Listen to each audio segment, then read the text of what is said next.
TTD engineering శాఖలో స్వచ్ఛంద పదవీ విరమణలు పెరిగిపోతున్నాయి. ఒకవైపు పని ఒత్తిడి, మరొక వైపు సుదీర్ఘకాలంగా పదోన్నతులు లేకపోవడంతో పదవులు వదులుకోవడానికి సిద్ధపడుతున్నారు అధికారులు.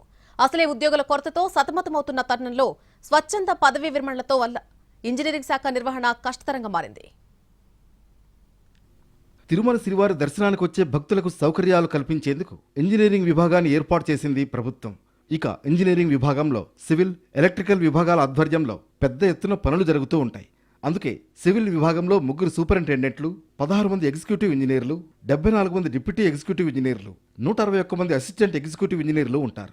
ఇక ఎలక్ట్రికల్ విభాగంలో 1 సూపరింటెండెంట్ ఇంజనీర్, 3 డివిజనల్ ఇంజనీర్లు, 15 మంది డిప్యూటీ ఇంజనీర్లు, 47 మంది ఏఈలు ఉంటారు.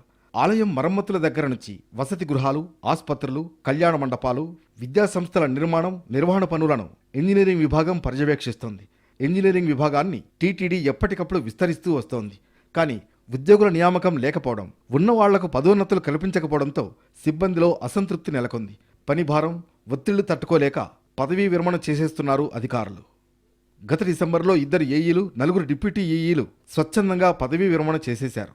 తాజాగా జీఎం స్వచ్ఛంద పదవీ విరమణకు దరఖాస్తు చేశారు. అంటే టీటీడీలో ఎలాగైనా ఉద్యోగం ఇప్పించండి అనే స్థాయి నుంచి పదవీ విరమణ ఇప్పించండి అనే పరిస్థితి వచ్చేసింది.